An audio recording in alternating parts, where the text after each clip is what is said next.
താമരശ്ശേരി ചുരം കയറുന്നതിന് മുൻപും വയനാട്ടിൽ മുകളിലെത്തിയിട്ടും കുറച്ച് കാഴ്ചകൾ കാണാനുണ്ട്. ഇതിലെ ചുരം കയറി വെറുതെ അങ്ങ് പോവാതെ കണ്ടിരിക്കേണ്ടതും അറിഞ്ഞിരിക്കേണ്ടതുമായിട്ടുള്ള പേടിപ്പെടുത്തുന്നതും ദുരൂഹതകൾ നിറഞ്ഞതുമായിട്ടുള്ള കുറച്ച് കഥകളുമുണ്ട്. അതെല്ലാം കാണാനും കേൾക്കാനും വേണ്ടിയിട്ടാണ് ഇന്ന് നമ്മൾ പോകുന്നത്. അപ്പോൾ വിട്ടാലോ? Welcome back to my channel. നമ്മളിപ്പം കോഴിക്കോട് ജില്ലയിലെ താമരശ്ശേരിയിലാണ്. ഇവിടുന്ന് നമ്മൾ നേരെ പോകുന്നത് താമരശ്ശേരി ചുരം കയറിയിട്ട് വയനാട്ടിലേക്കാണ്.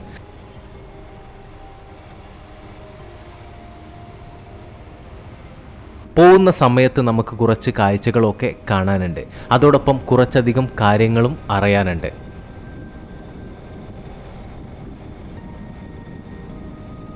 രാവിലെ നേരത്തെ തന്നെ ഇറങ്ങിയിട്ടുണ്ട്. നേരത്തെ എന്ന് വെച്ചാൽ ഇപ്പം സമയം 7 മണിയായിട്ടേ ഉള്ളൂ. രാവിലത്തെ തണുപ്പും കോടമഞ്ഞും അതോടൊപ്പം സൂര്യൻ ഉദിക്കുന്നതിൻ്റെ ചൂടും എല്ലാം ആസ്വദിച്ചുകൊണ്ടാണ് നമ്മളിങ്ങനെ പോകുന്നത്. പിന്നെ അങ്ങേയറ്റത്തെ കുന്നിൻ്റെ മുകളിൽ കോടമഞ്ഞ് മൂടിയ കാഴ്ചകളും ഒക്കെ ഇങ്ങനെ കാണാൻ പറ്റുന്നുണ്ട്. എന്തായാലും താമരശ്ശേരിയിൽ നിന്നും കുറച്ചു ദൂരം മുൻപോട്ട് വരുമ്പോഴേക്കും നമ്മൾ ഈങ്ങാപ്പുഴയിലിതാ എത്തിയിട്ടുണ്ട്. കോഴിക്കോട് നിന്നും താമരശ്ശേരി ചുരം കയറി വയനാട്ടിലേക്ക് പോകുന്ന സമയത്തെ ഇവിടുത്തെ ഒരു പ്രധാന ആകർഷണം തന്നെയാണ് ഈ ഒരു ഒടുങ്ങാക്കാട് മസ്ജിദ്. സയ്യിദ് ഹുസൈൻ ദില്ലി തങ്ങളാണ് ഇവിടെ അന്ത്യവിശ്രമം കൊള്ളുന്നത്. സംസ്ഥാനത്തിൻ്റെ ഒരുവിധം എല്ലാ സ്ഥലങ്ങളിൽ നിന്നും ഇവിടേക്ക് ആളുകൾ നേർച്ചയ്ക്ക് വേണ്ടി വരാറുണ്ട്. കോടമഞ്ഞിൽ മൂടിക്കിടക്കുന്ന ഈ ഒരു മസ്ജിദിൻ്റെ കാഴ്ചകളും കണ്ടുകൊണ്ടാണ് നമ്മൾ മുൻപോട്ട് പോകുന്നത്. ഇവിടുന്ന് കുറച്ച് മുൻപോട്ട് വരുമ്പോഴേക്കും അങ്ങേ അറ്റത്തെ മലയുടെ മുകളിൽ മൊത്തമായിട്ട് കോടമഞ്ഞ് മൂടിക്കിടക്കുന്ന കാഴ്ചകൾ കണ്ടോ? ആ കാണുന്നതെല്ലാം വയനാടൻ മലനിരകളാണ്. രാവിലെ തന്നെ ബൈക്കിനകത്ത് ഇതേപോലെ ഒരു യാത്രയും അത് അടിപൊളിയാണ്. കുറച്ചു ദൂരം മുൻപോട്ട് വരുമ്പോഴേക്കും നമ്മൾ കൈതപ്പോയിലേക്ക് ഇതാ എത്തുകയാണ്. ഇവിടുന്ന് റൈറ്റിലേക്കാണ് ഇനി നമ്മൾ പോകുന്നത്. ഈ ഒരു റോഡ് പോകുന്നത് കോടഞ്ചേരിക്കാണ്.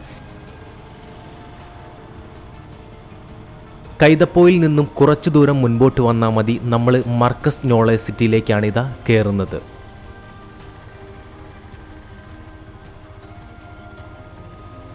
വയനാടൻ മലനിരകളുടെ താഴ്വാരത്തെ ഈ ഒരു നോളേജ് സിറ്റി നിങ്ങൾ കണ്ടിരിക്കേണ്ടതാണ്. പിന്നോക്കം നിൽക്കുന്ന മുസ്ലിം സമുദായത്തെ വിദ്യാഭ്യാസത്തിലൂടെ ഉയർത്തിക്കൊണ്ടുവരിക എന്ന ഉദ്ദേശത്തോടെ കാന്തപുരം അബൂബക്കർ മുസ്ലിയാർ മുൻകൈയെടുത്തു നിർമ്മിച്ചതാണ് ഈ ഒരു നോളേജ് സിറ്റി. 2012 ഡിസംബർ 24 ഇത് ഉദ്ഘാടനം ചെയ്തത്.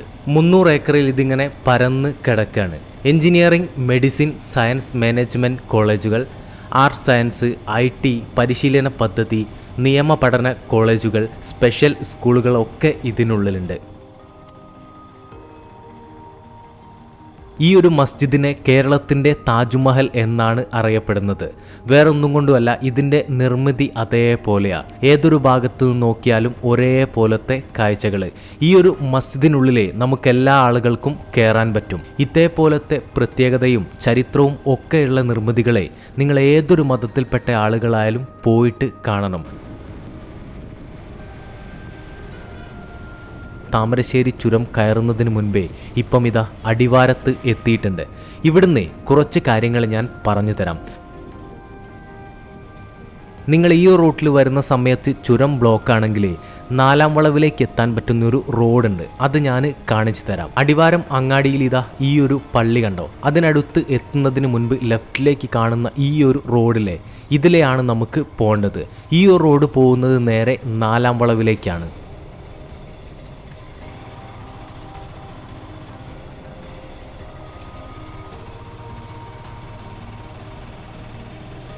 നമ്മൾ പോകുന്ന ഈ ഒരു റൂട്ടിൽ വലിയ വാഹനങ്ങൾക്ക് വരാൻ പറ്റില്ല. കാറും ബൈക്കും ഒക്കെ ആയിട്ട് വരുന്ന ആളുകൾക്ക് സുഖമായിട്ട് 4-ാം വളവിലേക്ക് എത്താൻ പറ്റും. നല്ല ബ്ലോക്കൊക്കെ ഉള്ള സമയത്ത് ഈ ഒരു റൂട്ടിൽ പോകുന്നതാണ് നല്ലത്. ഇപ്പം റോഡ് കുറച്ച് മോശമാണ്. വേറെ ഒന്നുമല്ല, റോഡിൻ്റെ പണി നടക്കുന്നുണ്ട്. കൊടും വളവുകളും കയറ്റങ്ങളും ഒക്കെ ഉണ്ട്. വീതി വളരെ കുറവാണ്. അതുകൊണ്ട് ശ്രദ്ധിച്ചുകൊണ്ട് മാത്രമേ നിങ്ങൾ ഈ റൂട്ടിൽ പോകാവൂ. ഈ റോഡ് 4-ാം വളവിലേക്ക് മാത്രമാണ് എത്തുക. അവിടുന്ന് മുകളിലേക്ക് നമുക്ക് ചുരത്തിലൂടെ മാത്രമേ പോകാൻ പറ്റൂ. അതുകൊണ്ട് 4-ാം വളവിൽ നിന്നും താഴെ ഭാഗത്തേക്ക് ബ്ലോക്കുകൾ ഉണ്ടെങ്കിൽ മാത്രമേ ഈ റൂട്ടിൽ വന്നിട്ട് കാര്യമുള്ളൂ. നാലാം വളവിലേക്ക് എത്തിയിട്ടുണ്ട്. ഇവിടെ ഒരുപാട് കടകളൊക്കെ നമുക്ക് കാണാൻ പറ്റും. ഈ റൂട്ടിൽ വരുന്ന ഒരുവിധം എല്ലാ ആളുകളും നാലാം വളവിലെ ഇവിടെ നിർത്തിക്കൊണ്ടാണ് ചായ കുടിക്കാറുള്ളത്. ഇവിടെ നല്ല കാട ഫ്രൈയും അതോടൊപ്പം എണ്ണക്കടികളും ഒക്കെ കിട്ടുന്നൊരു സ്ഥലമാണ്.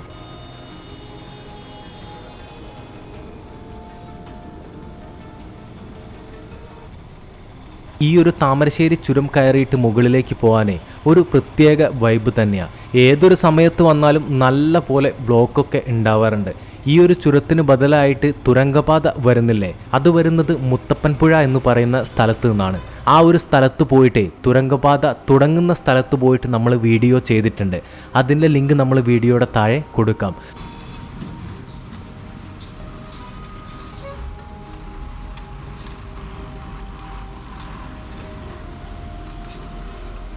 താമരശ്ശേരി ചുരത്തിൽ ഇതേപോലത്തെ 9 കൊടും വളവുകളുണ്ട്. ഇതേപോലത്തെ വലിയ ലോറിയൊക്കെ വരുന്ന സമയത്തെ ഒറ്റയടിക്ക് വളഞ്ഞു കിട്ടൽ നല്ല പാടാണ്. അതുകൊണ്ട് തന്നെ ഒന്ന് ബാക്കോട്ടും മുന്നോട്ടും ഒക്കെ എടുത്തിട്ട് മാത്രമേ പോകാൻ പറ്റൂ. ഈ ഒരു ചുരത്തിലൂടെ വരുന്ന സമയത്ത് റോഡ് നിയമങ്ങൾക്കൊക്കെ ചില മാറ്റങ്ങളുണ്ട്. ചിലപ്പോഴൊക്കെ നമുക്ക് ലെഫ്റ്റ് സൈഡിലൂടെ ഒക്കെ വേണ്ടി വരും കയറിയിട്ട് പോകാൻ വേണ്ടിയിട്ട്. വലിയ കൊടും വളവുകൾ വരുന്ന സമയത്തെ നമ്മൾ തന്നെ ഒന്ന് അഡ്ജസ്റ്റ് ചെയ്ത് നിർത്തുന്നതാണ് നല്ലത്. ഇല്ലെങ്കിൽ ബ്ലോക്കിൽ പെട്ടാലേ 1-2 മണിക്കൂർ അവിടെ പെട്ടുപോകും. അങ്ങോട്ടും ഇങ്ങോട്ടും വാഹനങ്ങൾ പോവാതെ കൊടും വളവായതുകൊണ്ട് തന്നെ ബാക്കോട്ടോ മുന്നോട്ടോ ഒന്നും എടുക്കാൻ പറ്റാതെ പെട്ടു പോവാറാണ് പതിവ്. അങ്ങനെയാണ് മണിക്കൂറുകളോളം ഇവിടെ ബ്ലോക്കുകളും ഉണ്ടാവാറുള്ളത്. പിന്നെ എപ്പോഴെങ്കിലുമൊക്കെ മണ്ണിടിച്ചിലും മരം വീഴുന്ന പ്രശ്നങ്ങളും കാര്യങ്ങളും ഒക്കെ ഉണ്ടാവാറുണ്ട്.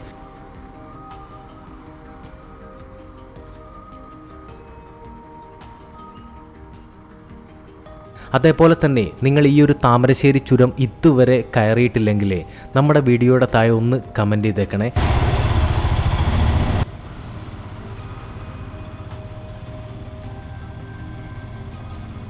ചില സ്ഥലങ്ങളിലൊക്കെ നല്ല കൊടും കാടാണ്. അതുകൊണ്ട് തന്നെ ചിലപ്പം ഇതേപോലെ ഇരുട്ടായിരിക്കും.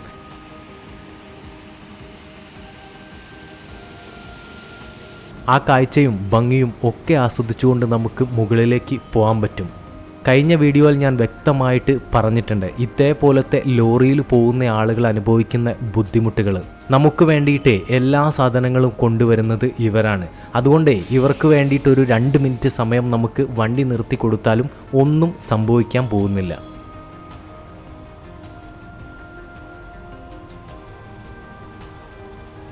നമ്മളൊരുവിധം എല്ലാ വീഡിയോയും ചെയ്യാറുള്ളത് ബസ്സിനകത്താണ്. എന്തായാലും ഈ ഒരു യാത്ര നമ്മൾ പോകുന്നത് ബൈക്കിനകത്താണ്. എൻ്റെ നാടിൻ്റെ തൊട്ടടുത്ത സ്ഥലങ്ങളിലേക്കാണ് ഇന്ന് പോകുന്നത്. അതുകൊണ്ടാണ് ബൈക്ക് എടുത്തിട്ട് പോകാമെന്ന് വിചാരിച്ചത്. നമ്മൾ ഇന്ന് പോകുന്ന എല്ലാ റൂട്ടിലും നിങ്ങൾക്ക് ബസ്സിനകത്തും വരാൻ പറ്റും. ഇവിടെ ഒരു വ്യൂ പോയിൻ്റ് ഉണ്ട്. ഇവിടെ നമുക്ക് വണ്ടി നിർത്താനുള്ള സ്ഥലമുണ്ട്. ഇവിടുന്ന് താഴേക്ക് നല്ല അടിപൊളി വ്യൂ ആണ്. എന്തായാലും താഴെ ഭാഗത്തെ കാഴ്ചകളെക്കാട്ടിലും എനിക്കിഷ്ടപ്പെട്ടതേ ഇവരെയാണ്.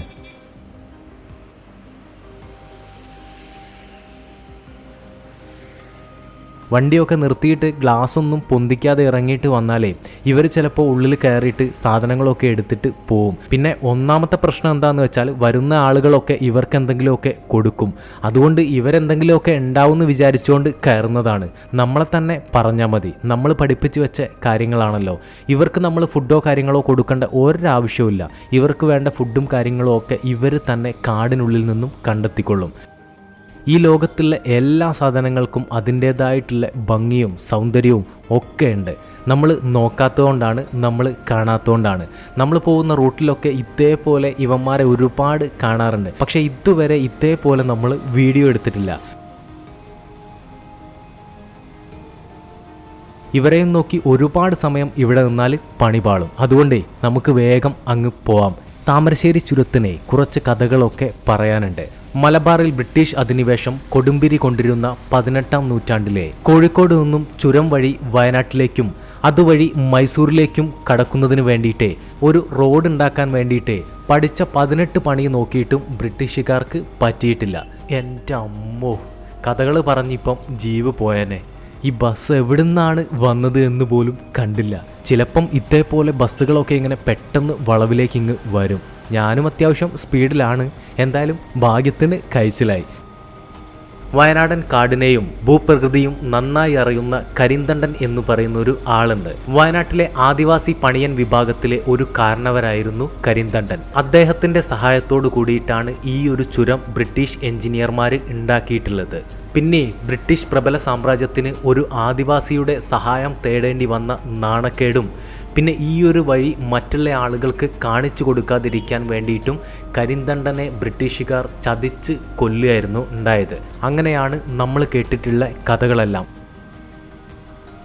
നമ്മൾ ഈ കാണുന്നത് പോലെ ഒന്നും അല്ല കേട്ടോ. അത്യാവശ്യം നല്ല പോലെ മണ്ണിടിഞ്ഞിട്ടുണ്ട്. വീഡിയോയിൽ കാണുന്ന സമയത്ത് അത് എത്രത്തോളം മനസ്സിലാവുന്നുണ്ട് എന്നറിയില്ല.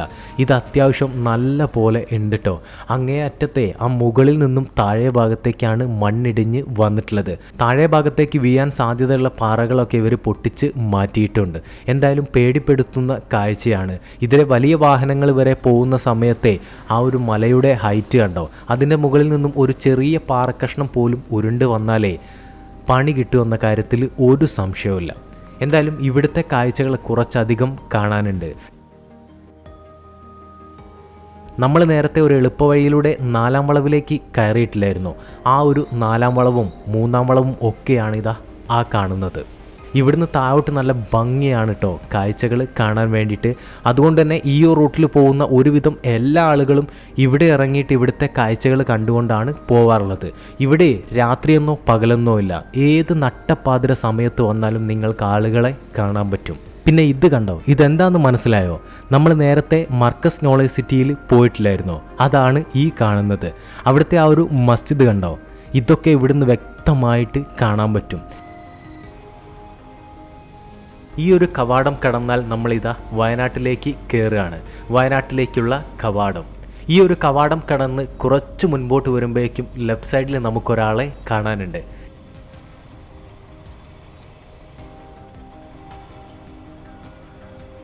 ഇതാണ് കരിന്തണ്ടൻ എന്ന് പറയുന്ന ആള്. നമ്മൾ നേരത്തെ കുറച്ച് കഥകളൊക്കെ പറഞ്ഞിട്ടില്ലേ, അതിൻ്റെ ബാക്കി ഞാൻ പറഞ്ഞു തരാം. റോഡ് വെട്ടി റോട്ടിലൂടെ വാഹനങ്ങളൊക്കെ പോകാൻ തുടങ്ങിയ സമയത്ത് കാളവണ്ടിയും മറ്റു വാഹനങ്ങളും ഒക്കെ വരുന്ന സമയത്ത് വലിയ അലർച്ചയും അതോടൊപ്പം പേടിപ്പെടുത്തുന്ന കാഴ്ചകളും ഒക്കെ കണ്ടുകൊണ്ട് വാഹനങ്ങൾ അപകടത്തിൽ പെടാൻ തുടങ്ങി. ബ്രിട്ടീഷുകാർ ചതിച്ചു കൊന്ന കരിന്തണ്ടൻ ഈ ഒരു ചുരത്തിലൂടെ അലഞ്ഞു നടക്കുന്നുണ്ടെന്നും അതുകൊണ്ടാണ് അപകടങ്ങൾ ഉണ്ടാവുന്നത് എന്നും അവർക്ക് മനസ്സിലായിട്ടേ കരിന്തണ്ടൻ്റെ ആത്മാവിനെ പിടിച്ചു കെട്ടിയിട്ടുള്ള ചങ്ങലയാണിതാ ഈ കാണുന്നത്. അങ്ങനെയാണ് ചങ്ങലമരം എന്ന് ഈ ഒരു മരത്തിന് പേര് വന്നത്. അതേപോലെ തന്നെ ഈ ഒരു ആൽമരം ഇങ്ങനെ വളരുന്നുണ്ട്. പക്ഷെ ഈ ഒരു ചങ്ങല ഒരു കാലത്തും ടൈറ്റായിട്ടേ, അതായത് വലിഞ്ഞു നിൽക്കുന്നതായിട്ട് നമുക്ക് കാണാൻ പറ്റില്ല. അതെന്താന്ന് ഇപ്പോഴും അറിയില്ല. 1750 മുതൽ 1799 വരെയുള്ള കാലഘട്ടത്തിലാണ് കരിന്തണ്ടൻ ജീവിച്ചിരുന്നത്. ഇവിടെ വിളക്ക് വെക്കലും അതോടൊപ്പം ഇതിനടുത്തൊരു ക്ഷേത്രവും കാര്യങ്ങളും ഒക്കെ ഉണ്ട്. കരിന്തണ്ടനെ ഇവിടുത്തെ ആളുകൾ ദൈവമായിട്ടാണ് കാണുന്നത്. നിങ്ങൾ തിരക്കിട്ടൊക്കെ ഇതിലെ പോകുന്ന സമയത്ത് ഇതൊന്നും കണ്ടിട്ടുണ്ടാവില്ല. ഇനി വരുന്ന സമയത്തെ ഇതെല്ലാം ഒന്ന് കണ്ടിട്ട് വേണം പോകാൻ വേണ്ടിയിട്ട്. അങ്ങനെ ചങ്ങലമരത്തിൻ്റെ കാഴ്ചകളും കണ്ട് കുറച്ച് മുൻപോട്ട് വരുമ്പോഴേക്കും Kerala veterinary and animal science university എന്ന് പറയുന്നൊരു ബോർഡ് കാണാം. ഈ റോഡിനാണ് നമുക്കിനി പോകേണ്ടത്. ഈ പോകുന്നതേ നമ്മൾ എന്നൂർ കാണാൻ വേണ്ടിയിട്ടാണ്. പക്ഷേ മുകളിലേക്ക് നമുക്ക് വാഹനങ്ങൾ കൊണ്ടുപോകാനുള്ള പെർമിഷൻ ഇല്ല. ഇവിടെ നമ്മൾ വാഹനങ്ങൾ പാർക്ക് ചെയ്തിട്ട് ഇവിടുന്ന് ടിക്കറ്റ് എടുത്തിട്ട് ഈ കാണുന്ന ജീപ്പ് കണ്ടോ, ഇതിനകത്ത് വേണം മുകളിലേക്ക് പോകാൻ വേണ്ടിയിട്ട്. ഇവിടുന്നാണ് ടിക്കറ്റ് എടുക്കേണ്ടത്. ഒരാൾക്ക് 50 രൂപയാണ് വരുന്നത്. പിന്നെ ജീപ്പിനകത്ത് ഷെയർ ആയിട്ട് പോവുകയാണെങ്കിൽ 40 രൂപ വരും. പിന്നെ ഒരു ജീപ്പ് നിങ്ങൾക്ക് സ്വന്തമായിട്ട് വിളിച്ചു പോവുകയാണെങ്കിൽ 350 രൂപയ്ക്ക് അടുത്താണ് വരുന്നത്. കുറച്ച് ദൂരം പോകാനുണ്ട്, ഒരു 2 കിലോമീറ്റർ ദൂരം പോകാനുണ്ട്. ഇവിടുന്ന് മുകളിലേക്ക് നമ്മുടെ വാഹനങ്ങളിൽ പോകാൻ പറ്റില്ല, പക്ഷേ നമുക്ക് നടന്നു വേണമെങ്കിൽ മുകളിലേക്ക് പോകാൻ പറ്റും. ഷെയർ ആയിട്ട് പോകുന്ന സമയത്ത് 40 രൂപയെ വരുന്നുള്ളൂ. അത് അപ്പ് ആൻഡ് ഡൗൺ ആണ് കേട്ടോ. അങ്ങോട്ടും പോവാം ഇങ്ങോട്ടും വരാം. ഇവിടുന്ന് മുകളിലേക്ക് ഇതേപോലെ കോൺക്രീറ്റ് റോഡാണ്. കുറച്ച് കയറ്റമൊക്കെ ഉണ്ട്. എന്തായാലും പോകുന്ന റൂട്ട് നല്ല അടിപൊളി റൂട്ടാണ്. എന്നൂരിൻ്റെ കവാടത്തിലേക്ക് നമ്മളിതാ എത്തിയിട്ടുണ്ട്. ഈ ഒരു കവാടം നിങ്ങളെല്ലാവരും കണ്ടിട്ടുണ്ടാവുമെന്നാണ് എനിക്ക് തോന്നുന്നത്. ഇനി നിങ്ങൾ ഇവിടെ വന്നിട്ടില്ലെങ്കിൽ ഇവിടെ നിങ്ങൾ എന്തായാലും വരണം. കാഴ്ചകൾ കാണാനുണ്ട്. അതെല്ലാം ഞാൻ കുറച്ച് മുകളിലേക്ക് പോയിട്ട് കാണിച്ചു തരാം. എന്നൂര് ഗോത്ര പൈതൃക ഗ്രാമം. ഇവിടുന്ന് കുറച്ച് മുകളിലേക്ക് കയറി പോകാനുണ്ട് കേട്ടോ. എന്തായാലും മുകളിലേക്ക് പോകുന്ന സമയത്ത് ആദ്യം നമുക്ക് ഇതേപോലത്തെ ഒരു ഓപ്പൺ സ്റ്റേജാണ് കാണാൻ പറ്റുന്നത്. ഇതെല്ലാം ട്രൈബൽസിൻ്റെ ആ ഒരു രീതിയിൽ തന്നെയാണ് ഉണ്ടാക്കിയിട്ടുള്ളത്. അതേപോലെ കുട്ടികൾക്ക് കളിക്കാനുള്ള ഒരു സ്പേസും ഇവിടെയുണ്ട്. ഇവിടുന്ന് കുറച്ച് മുകളിലോട്ട് കയറുമ്പോഴേക്കും താഴെ ഭാഗത്തേക്ക് ഇതാ അങ്ങേ അറ്റത്ത് കാണുന്നത് കണ്ടോ, അതാണ് എന്നൂര്. അതായത് ആദിവാസികൾ താമസിക്കുന്ന വീട്, ഊര്, അത് റീക്രിയേറ്റ് ചെയ്തിട്ടുള്ള സ്ഥലമാണ്. ആദിവാസികളുടെ ജീവിത ശൈലിയും അവരുടെ വീടും ചുറ്റുപാടും ഒക്കെ കാണാനുള്ള ഒരു അവസരമാണ് ഇവിടെ നമുക്കുള്ളത്. നല്ല ഭംഗിയാണ് കേട്ടോ കാണാൻ വേണ്ടിയിട്ട്. അതേപോലെ ഈ ഒരു മലയുടെ മുകളിൽ നല്ല തണുത്ത കാറ്റുമുണ്ട്. കോടമഞ്ഞൊക്കെ ഉള്ള സമയത്താണ് ഇങ്ങോട്ട് വരുന്നതെങ്കിൽ ഒരു രക്ഷയില്ലാത്ത വ്യൂ ആയിരിക്കും കേട്ടോ. പക്ഷേ ഇതേപോലത്തെ സൗകര്യങ്ങളൊക്കെ ഇവർക്ക് വേണ്ടിയിട്ട് ചെയ്തു കൊടുക്കുന്നുണ്ടോ എന്ന കാര്യത്തിൽ കുറച്ച് സംശയമുണ്ട്. ഇതെല്ലാവർക്കും കാണാൻ വേണ്ടിയിട്ട് ഉണ്ടാക്കിയതാണ്. അതുകൊണ്ട് കുറച്ച് ഭംഗിയും ചുറ്റുപാടും ഒക്കെ നന്നാക്കിയിട്ടുണ്ട്. ഇവരുടെ ശരിക്കും ഊര് ഇതേപോലെ ഒന്നും ആയിക്കൊള്ളണം എന്നില്ല. ഇവരുടെ ട്രൈബൽ സെറ്റിൽമെൻറ്റ് ഇതേപോലെയൊക്കെ സർക്കാർ ഉണ്ടാക്കി കൊടുത്താലേ അതായിരിക്കും ഏറ്റവും നല്ല കാര്യം. ശരിക്കും ഇതിലെയാണ് നമുക്ക് വീടുകളിലേക്കൊക്കെ പോകേണ്ടത്. നല്ല ഭംഗിയായിട്ടാണ് ഇതെല്ലാം സെറ്റ് ചെയ്തിട്ടുള്ളത്. നമ്മൾ മണ്ണ് കൊണ്ട് ചുമരുകൾ ഉണ്ടാക്കില്ലേ, അതേപോലെ തന്നെയാണ് ഇവിടെ എല്ലാം ചെയ്തിട്ടുള്ളത്.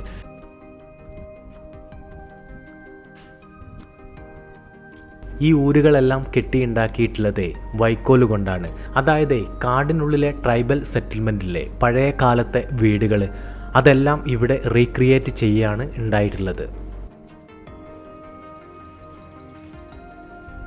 ഇവിടുത്തെ എല്ലാ വീടിൻ്റെ ഉള്ളിലും അവരുടെ ആചാരങ്ങളും അതിൻ്റെ ഫോട്ടോസും കാര്യങ്ങളും ഒക്കെ നമുക്ക് കാണാനുണ്ട്.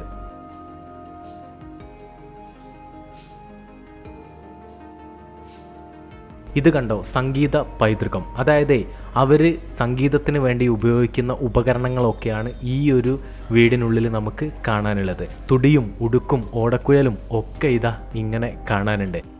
മരവും അതോടൊപ്പം മൃഗങ്ങളുടെ തോലും ഒക്കെ ഉപയോഗിച്ചിട്ട് അങ്ങനെ തന്നെ ഉണ്ടാക്കി വെച്ചത് നമുക്കിവിടെ കാണാനുണ്ട്. എന്തായാലും ഭംഗിയാണ് ഇവിടുത്തെ കാഴ്ചകൾ. വ്യത്യസ്തമായിട്ടുള്ള കാഴ്ചകളാണ്. നമ്മൾ ശരിക്കും ഒരു പ്രാവശ്യമെങ്കിലും വന്ന് കാണേണ്ട കാഴ്ചകളാണ്. ആദിവാസി ഊരുകൾ നമുക്ക് നേരിട്ട് കാടിനുള്ളിൽ പോയിട്ട് കാണാനുള്ള പെർമിഷനോ കാര്യങ്ങളോ ഒന്നും ഇല്ലാത്തതുകൊണ്ട് തന്നെ അവരുടെ ജീവിത ശൈലിയും വീടും ഒക്കെ നമുക്ക് കാണണമെങ്കിൽ ഇവിടെ വന്ന് കാണുകയാണ് നല്ലത്. ചില സമയങ്ങളിലൊക്കെ ഇവരുണ്ടാക്കുന്ന ഫുഡും കാര്യങ്ങളും ഒക്കെ നമുക്കിവിടെ കിട്ടാറുണ്ട്. അതോടൊപ്പം തന്നെ ഇവർ കാടിനുള്ളിൽ നിന്നും ശേഖരിച്ച തേനും പിന്നെ ചില സമയങ്ങളിലൊക്കെ ഇവരുടെ കലാപരിപാടികളും കാര്യങ്ങളും ഒക്കെ ഇവിടെ ഉണ്ടാവാറുണ്ട്. എന്തായാലും ഞാൻ വന്ന സമയത്ത് അങ്ങനത്തെ ഒരു പരിപാടിയും ഇല്ല. രാവിലെ നേരത്തെ ആയതുകൊണ്ട് തന്നെ കടകളൊക്കെ ഓപ്പൺ ആയിട്ട് വരുന്നേ ഉള്ളൂ. കയറി വന്നത് നമ്മൾ റോഡിലൂടെയാണ്. താഴോട്ട് ഇറങ്ങുന്നത് ഇതേപോലത്തെ സ്റ്റെപ്പുകളുണ്ട്.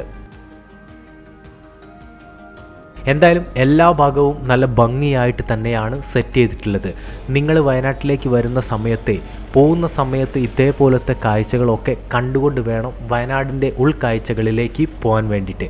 ഇവിടെ തൊട്ടടുത്ത് തന്നെയാണ് പൂക്കോട് ലേക്ക് വരുന്നത്, അതും കാണാനുണ്ട്.